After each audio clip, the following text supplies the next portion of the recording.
বাংলাদেশের অত্যন্ত ধনী জেলা।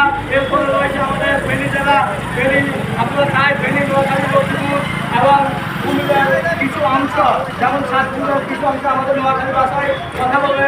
আমরা নোয়াখালী সে হিসেবে আমাদের একটাই দাবি, আমাদের নোয়াখালী বিভাগ চাই, আমাদের এক দফায় এক দাবি, আমরা নোয়াখালী বিভাগ চাই, আমাদের এক দফায় এক দাবি, নোয়াখালী বিভাগ চাই, এক দফায় এক দাবি, নোয়াখালী বিভাগ চাই, কুমিল্লা না নোয়াখালী, নোয়াখালী নোয়াখালী, কুমিল্লা না নোয়াখালী, নোয়াখালী নোয়াখালী, নোয়াখালী বিভাগ চাই, নোয়াখালী বিভাগ চাই, এক দফায় এক দাবি, নোয়াখালী বিভাগ চাই, নোয়াখালী বিভাগ চাই, একদম।